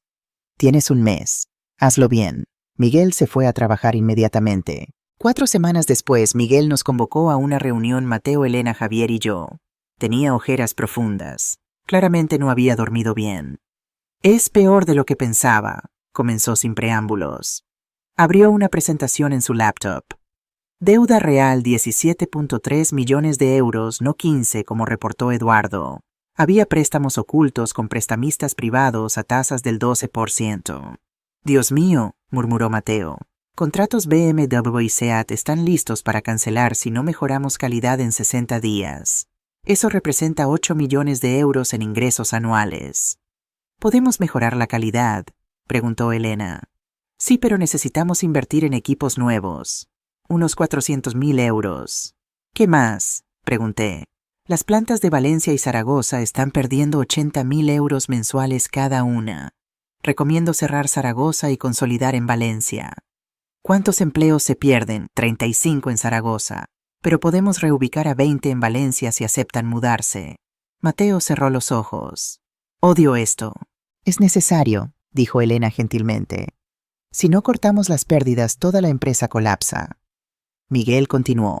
Proveedores debemos 1.2 millones. Negocié planes de pago con la mayoría, pero 3 nos demandaron. ¿Podemos ganar? No deberíamos. Les debemos el dinero legítimamente. Entonces paguemos, dije. No así como Eduardo, honestamente. Eso nos deja con casi 0 efectivo, advirtió Miguel. ¿Cuánto necesitamos para operar los próximos 6 meses? Idealmente 2 millones. Miré a Mateo. Tengo 300.000 euros que guardé como reserva. Los pongo. Mamá, no es negociable. Es eso o la empresa muere. Elena levantó la mano. Puedo conseguir un préstamo bancario. Con los nuevos números limpios de Miguel con nuestra nueva gestión, creo que podemos obtener 1.5 millones a una tasa razonable. Hazlo, dijo Mateo. Pasamos las siguientes 4 horas planificando, recortando, optimizando. Era trabajo duro, doloroso a veces, pero era honesto. Al final Miguel resumió: si ejecutan este plan en 12 meses pueden estar en punto de equilibrio, en 24 meses rentables, en 36 meses prósperos. ¿Y si no lo ejecutamos? En 6 meses quiebra total. Mateo miró a todos. Hagámoslo. Todo. Acabas de presenciar el momento más satisfactorio, Isabel revelándose ante Eduardo, viéndolo colapsar al comprender que la mujer pobre de El Raval acaba de comprar su imperio. Has visto a Mateo transformarse de víctima a líder dando su primer discurso como director general ante 120 empleados escépticos. Y ahora conoces la verdad completa, la empresa está en peor estado de lo pensado. 17.3 millones en deudas. Contratos a punto de perderse. Decisiones difíciles por tomar. ¿Podrá Mateo salvar la empresa que su madre compró para salvarlo a él? ¿Qué pasará con Eduardo en su depresión? ¿Y qué papel jugará Sofía cuando se dé cuenta de que el divorcio significa perder todo? La justicia fue servida, pero la verdadera prueba apenas comienza. Marzo llegó a Barcelona con aire fresco y cielos despejados.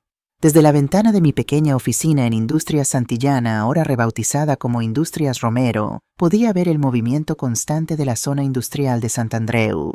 Camiones entrando y saliendo, empleados llegando a sus turnos, vida, actividad, esperanza. 6 meses atrás este lugar estaba muriendo. Ahora respiraba de nuevo. Mamá, Mateo entró a mi oficina con una carpeta sonriendo.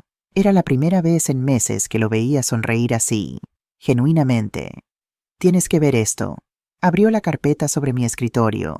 Resultados del primer trimestre. Ingresos 6.2 millones de euros. Gastos 5.8 millones. Utilidad neta 400.000 euros. Leí los números 2 veces para asegurarme de que no estaba viendo mal. ¿Estamos en positivo? Por primera vez en 3 años, confirmó su sonrisa haciéndose más amplia. Miguel lo verificó 3 veces. Elena lo verificó otras 2. Es real. Me recosté en mi silla dejando que la información se asentara. ¿Cómo lo logramos? Mateo se sentó frente a mí, el mismo asiento donde solía sentarse cuando era niño, y venía a contarme sobre su día en la escuela. Bueno, cerrar Zaragoza nos ahorró 80.000 euros mensuales. Renegociar con proveedores nos dio mejores precios. Recuperar el contrato con BMW gracias al trabajo de Elena mejorando control de calidad nos dio estabilidad. Hizo una pausa. Pero honestamente, mamá, creo que lo más importante fue otra cosa. Que la gente, los empleados, cuando eliminamos el miedo, cuando empezamos a tratarlos con respeto, cuando cumplimos con los salarios a tiempo, empezaron a trabajar diferente. Con ganas, con orgullo. Pensé en Carlos, el mecánico de 60 años. La semana pasada me había detenido en el pasillo. Señora Isabel, me había dicho, llevo 25 años trabajando aquí.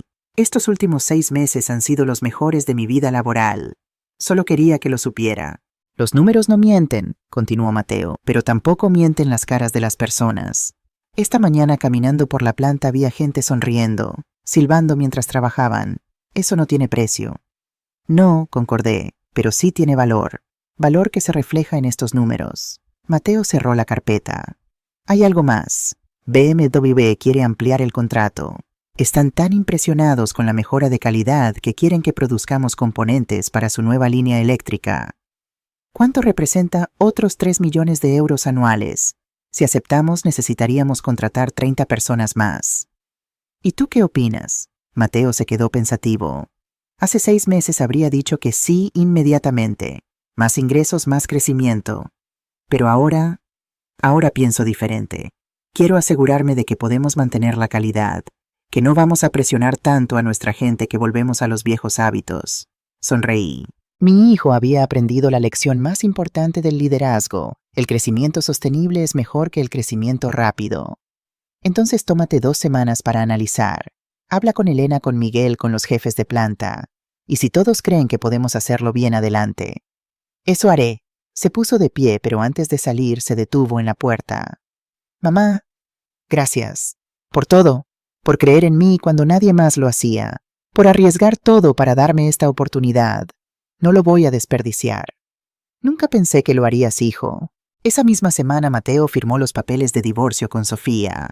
Fue un proceso sorprendentemente rápido. Sin hijos, sin propiedades compartidas, el apartamento de Example resultó ser propiedad de Industrias Santillana, es decir, ahora mío, así que Sofía tuvo que mudarse. No había mucho que dividir. Mateo vino a mi apartamento esa noche con una botella de vino tinto. ¿Celebramos o lamentamos?, pregunté cuando lo vi. Celebramos, dijo sin dudar. Celebramos mi libertad. Nos sentamos en mi pequeño balcón que daba a las calles estrechas de El Raval. Podíamos escuchar música de un bar cercano, risas de turistas, vida nocturna de Barcelona. ¿Cómo te sientes realmente?, pregunté después del primer sorbo. Mateo miró su copa pensativo. Aliviado principalmente, pero también triste, no por Sofía específicamente, sino por lo que pensé que teníamos, por la ilusión. El duelo por lo que creíamos tener es tan real como el duelo por lo que realmente perdimos. ¿Cuándo te volviste tan sabia?, me reí. Después de 58 años viviendo, hijo, se aprende. ¿Alguna vez extrañaste a papá después del divorcio, quiero decir? Era una pregunta que Mateo nunca había hecho antes. Éramos cercanos, pero había temas que simplemente no tocábamos. Al principio sí, admití. Pero no extrañaba a Ernesto. Extrañaba la idea de no estar sola, de tener un compañero. Pero con el tiempo me di cuenta de algo importante. Que es mejor estar sola que mal acompañada, y que sola y solitaria son dos cosas muy diferentes. Mateo asintió lentamente. Sofía me dijo algo antes de firmar los papeles. Dijo, mi padre tenía razón sobre ti. Eres débil. Ninguna empresa te va a contratar ahora que arruinaste tu reputación con nosotros. Sentí furia subiendo, pero Mateo levantó la mano. Déjame terminar. Le respondí, no necesito que ninguna empresa me contrate. Soy el director general de Industrias Romero. Y esta empresa trata a su gente con dignidad, algo que tu padre nunca entendió. Sonreí. ¿Qué dijo ella? Nada, solo se fue. Creo que finalmente entendió que perdió algo real. Brindamos bajo el cielo estrellado de Barcelona. Por nuevos comienzos, dije. Por nuevos comienzos, repitió Mateo. 2 semanas después, un sábado por la tarde, fui a hacer la compra al Mercadona de Gracia. Seguía viviendo en mi mismo apartamento de El Raval. Seguía conduciendo mi Renault Clio. Algunas cosas no necesitaban cambiar solo porque ahora era dueña de una empresa. Estaba en el pasillo de productos lácteos comparando precios de leche viejos. Hábitos nunca mueren cuando lo vi. Eduardo Santillana. Estaba más delgado. Mucho más delgado. El traje caro había sido reemplazado por jeans y una camisa sencilla. No se había afeitado en varios días. Llevaba una canasta de compras, no un carrito con productos básicos, pan, leche, huevos. Nuestras miradas se encontraron. Vi algo en sus ojos que no había visto antes: vergüenza. Por un momento pensé en simplemente irme, evitar la confrontación. Pero algo me detuvo. Caminé hacia él.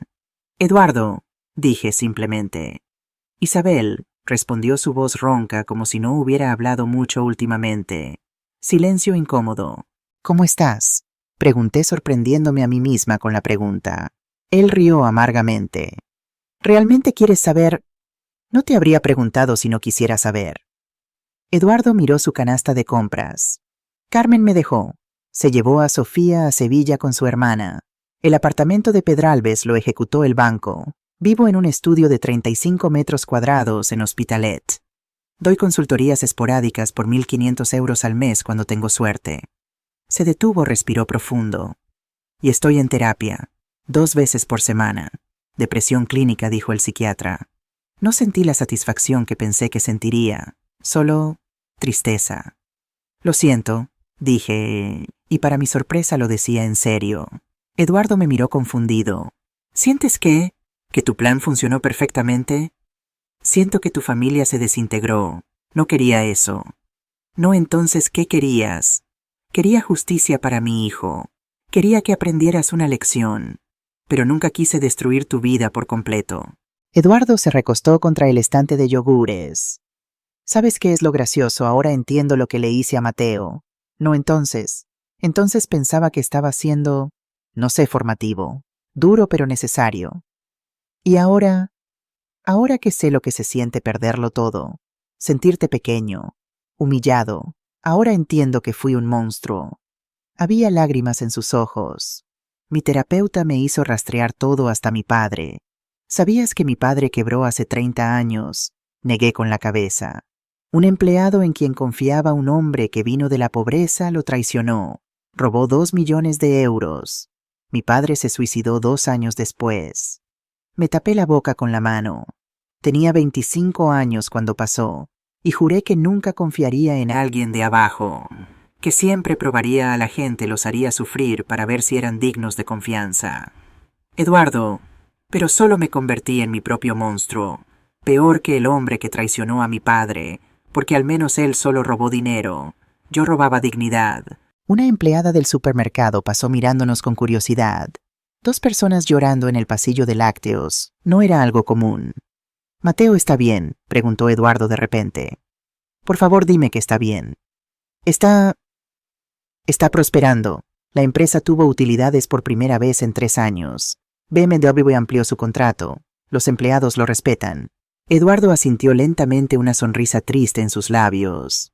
«Bien, eso es bueno, mejor de lo que yo hice». «Eduardo, ¿has comido hoy?». La pregunta lo tomó por sorpresa. «Yo... no, todavía no». Miré mi reloj. Eran las 3 p.m. «Hay un café aquí cerca. Déjame comprarte un bocadillo». «No necesito tu caridad», dijo, pero sin convicción. «No es caridad. No sé lo que es. Pero vamos». Pagamos nuestras compras. Yo insistí en pagar la suya también, solo 12 euros en productos básicos, y caminamos al café de la plaza en la esquina. Pedí 2 bocadillos de jamón y 2 cafés con leche. «¿Por qué haces esto?», preguntó Eduardo cuando llegó la comida. «Porque aunque te hice responsable por tus acciones, no soy cruel. Y verte así no me da alegría». Eduardo comió en silencio por un momento. «¿Sabes qué es lo peor?», dijo finalmente. «Que merecía todo, cada consecuencia, cada pérdida. Y lo sé. El arrepentimiento genuino es el primer paso hacia el cambio». «¿Cambio?», se rió sin humor. «Tengo 55 años, Isabel. Sin empresa, sin familia, sin reputación. ¿Qué cambio es posible?». Me quedé pensando. «¿Todavía sabes sobre manufactura de componentes electrónicos? Es lo único que sé hacer. ¿Y si te ofreciera un trabajo?». Eduardo se atragantó con su café. «¿Qué un trabajo? En Industrias Romero. No como director, como consultor junior, ayudando a optimizar procesos. Salario 2.000 euros al mes». «¿Por qué harías eso?». «Porque creo en segundas oportunidades, pero solo para gente que genuinamente ha cambiado». Eduardo me miró por largo tiempo. «¿Mateo estaría de acuerdo? No lo sé. Tendría que preguntarle. Esta no es solo mi decisión». «No lo aceptará, y no lo culpo. Déjame intentar». Esa noche invité a Mateo a cenar en mi apartamento. Le preparé su comida favorita, arroz caldoso con mariscos. Comimos en silencio cómodo, hablando de trabajo, de clientes, de planes para el próximo trimestre. Cuando terminamos, serví vino tinto. «Hijo, necesito hablar contigo sobre algo importante». Mateo levantó la vista. «Suena serio». «Lo es. Hoy me encontré con Eduardo en el supermercado». La cara de Mateo se endureció inmediatamente. Y le conté todo, la conversación, el café, y finalmente mi oferta. Cuando terminé, Mateo se quedó en silencio por largo tiempo. «No», dijo finalmente, cortante, definitivo. «Mateo, no, mamá, no puedo trabajar con el hombre que me destruyó». «No estaría trabajando contigo directamente. Sería consultor junior. Reportaría a Elena». «No me importa. Su presencia, solo verlo, me recordaría todo». Me incliné hacia adelante. «¿Recuerdas lo que te dije cuando eras niño, después de que tu padre nos dejó?» «¿Qué?». «Te dije, el perdón no es para la otra persona, es para ti, para liberarte del peso del odio. Esto es diferente».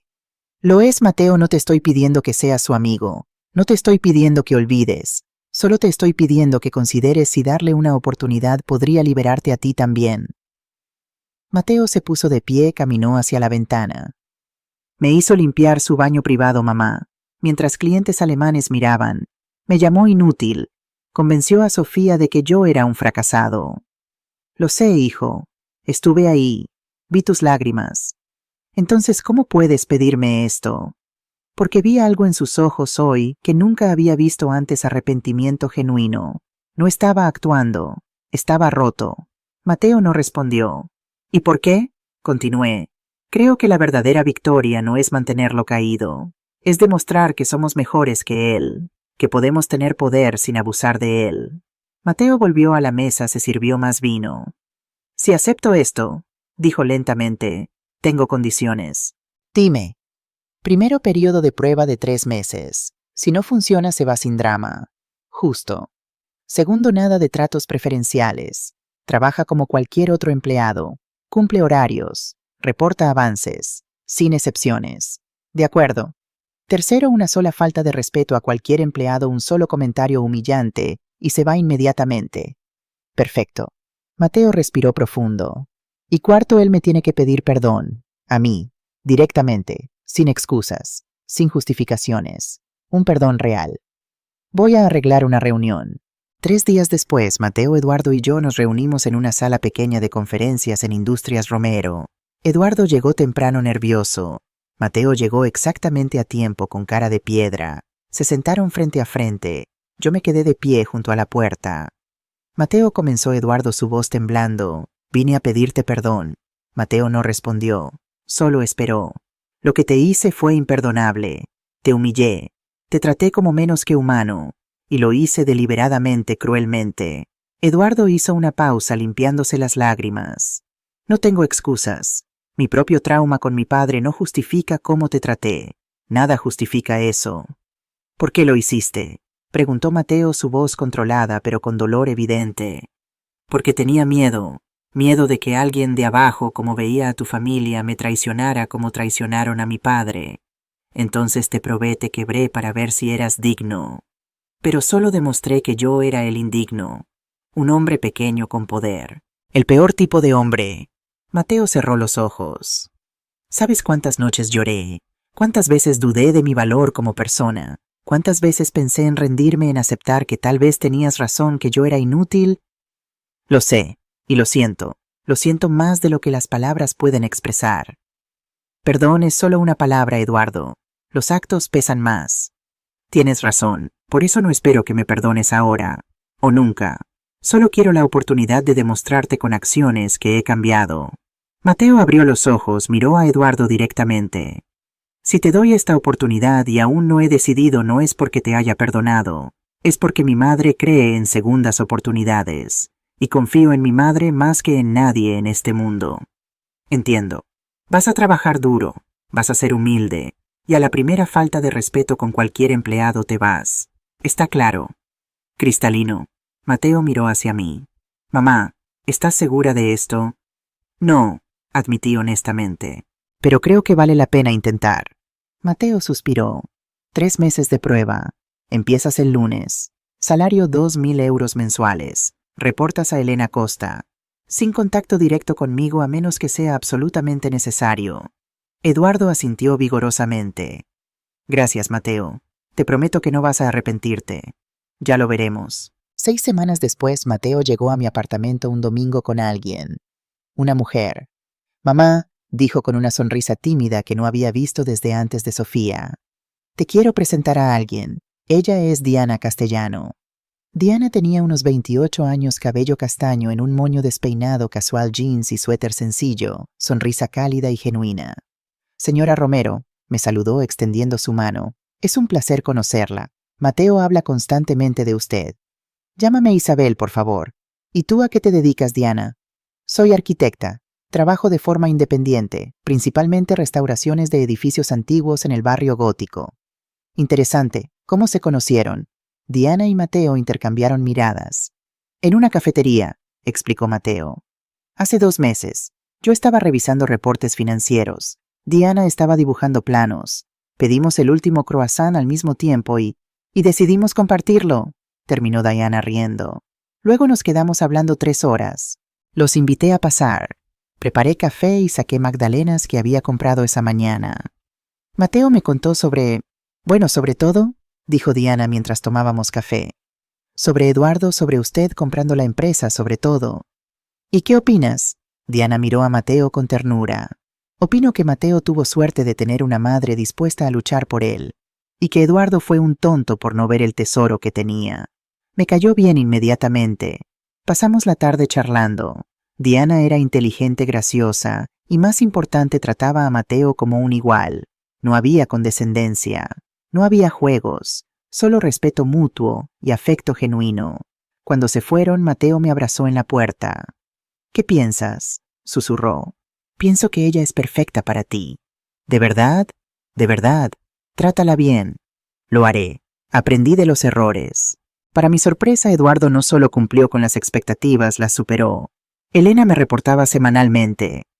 Isabel es como un hombre diferente. Llega temprano, se queda tarde. Cuando los mecánicos tienen problemas, él se arremanga y ayuda. Sin quejas, sin arrogancia.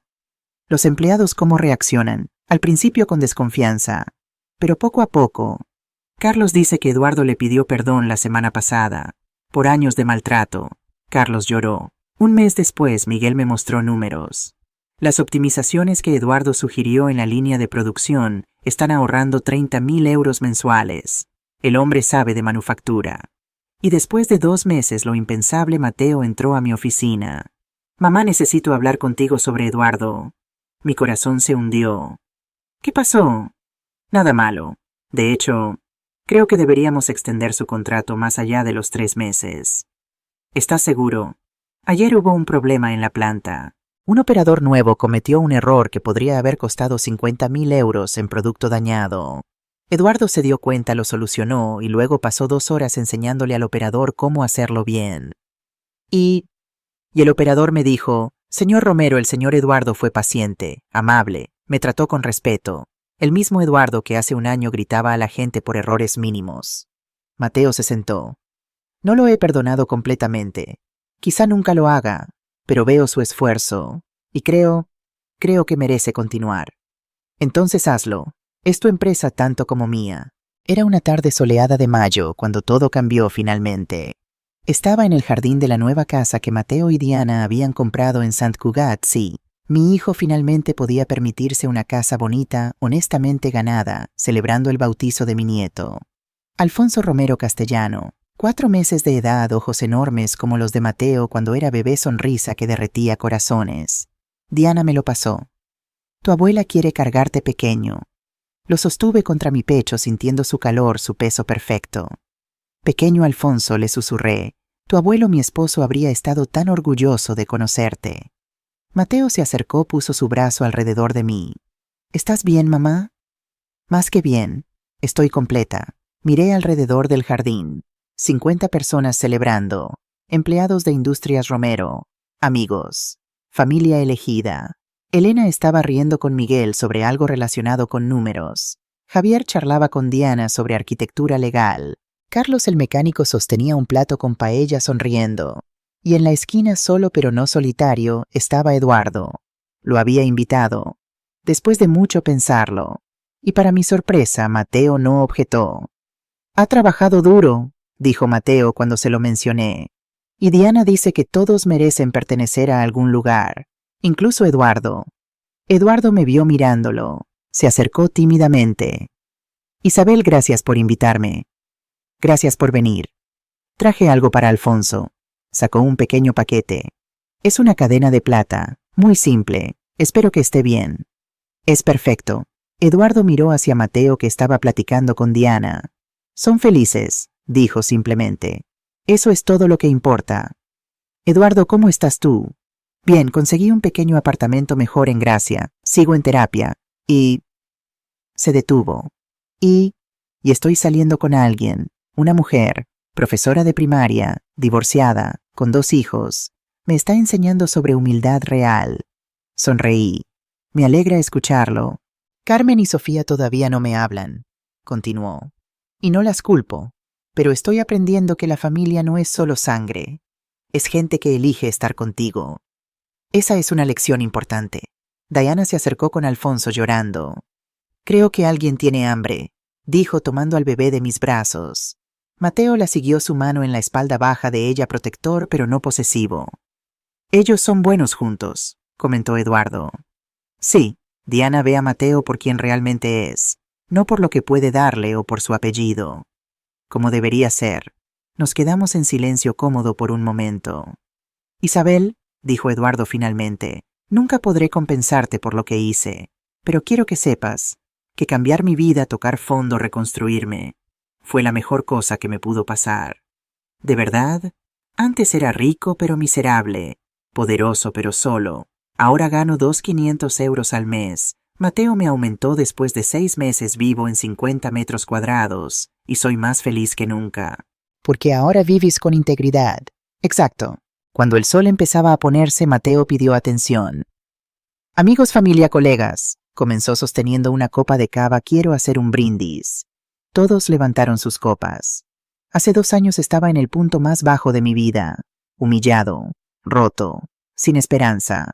Miró hacia mí, pero mi madre me enseñó algo fundamental, que la dignidad no tiene precio, que nunca debemos aceptar ser tratados como menos de lo que somos, y que a veces la justicia necesita un empujón. Risas suaves.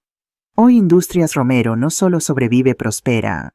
Tenemos 180 empleados, contratos con las mejores compañías automotrices de Europa, y más importante, tenemos una cultura de respeto. Aplausos. Este año fuimos certificados como mejor lugar para trabajar en Cataluña por 3er trimestre consecutivo. Eso no es por los números, es por las personas. Mateo levantó su copa más alto. Por mi madre Isabel Romero, quien arriesgó todo para salvarme. Quien me enseñó que el poder sin compasión es tiranía, pero la compasión con poder es justicia. Por Isabel corearon todos. Bebimos, luego Mateo continuó. Y por segundas oportunidades, para todos nosotros, porque todos merecemos la posibilidad de cambiar, de crecer, de ser mejores. Miró directamente a Eduardo, no con odio, no con perdón completo tampoco, pero con reconocimiento. Eduardo asintió, lágrimas en sus ojos. Por segundas oportunidades, repitieron todos. Ahora, 2 años después de todo esto, a veces me preguntan, Isabel, ¿volverías a hacerlo? ¿Gastarías 1.8 millones de euros de nuevo? Y siempre respondo lo mismo, sin dudarlo ni un segundo. Porque no se trataba del dinero, nunca se trató del dinero. Se trataba de enseñarle a mi hijo que su madre lucharía por él hasta el fin del mundo. Se trataba de demostrarle a Eduardo Santillana que subestimar a alguien por su origen es el error más grande que se puede cometer. Se trataba de probar que la dignidad, la tuya, la mía, la de cualquiera, es más valiosa que cualquier cuenta bancaria. Recuperé mi inversión, por cierto. Y más. Industrias Romero ahora vale 12 millones de euros. Mateo es el CEO. Yo me retiré a los 60, aunque sigo en el consejo. Uso mi tiempo para dar conferencias a mujeres mayores sobre inversiones, sobre defenderse, sobre nunca aceptar ser menospreciadas. El título de mi charla siempre es el mismo, la dignidad no tiene precio. Y al final siempre cuento esta historia. Tu historia, mi historia, nuestra historia. Porque si hay algo que quiero que recuerdes es esto. Nunca permitas que nadie te haga sentir pequeña. Nunca aceptes humillación a cambio de oportunidad. Nunca creas que tu origen determina tu destino. Y si alguien que amas está siendo destruido, no te quedes callada. Encuentra la manera de luchar. Con inteligencia, con estrategia, con justicia, no con venganza, con justicia. Hay una diferencia. Hoy, mientras escribo esto desde mi apartamento en el Raval, si nunca me mudé, me gusta mi barrio, puedo ver a través de la ventana la vida bulliciosa de Barcelona. Turistas, locales, familias, todos con sus historias. Y pienso en Alfonso, mi nieto, que crecerá sabiendo que su abuela compró una empresa para salvar a su padre, que crecerá sabiendo que las mujeres de esta familia no se arrodillan ante nadie, que crecerá sabiendo que la verdadera riqueza no está en cuentas bancarias, sino en dignidad, integridad y amor. Esa es mi herencia. No millones de euros, no una empresa, sino la lección de que nunca, nunca, nunca debemos permitir que nos roben nuestra humanidad. Y si tú, quien sea que estés leyendo esto, estás pasando por algo similar, si alguien te está humillando, si tu jefe, tu familia, tu pareja te está destruyendo lentamente, recuerda mi historia, y recuerda, tú también puedes luchar. Tal vez no comprando una empresa, pero estableciendo límites, diciendo no, buscando ayuda, tomando acción, porque tu dignidad no tiene precio, y nadie tiene derecho a quitártela.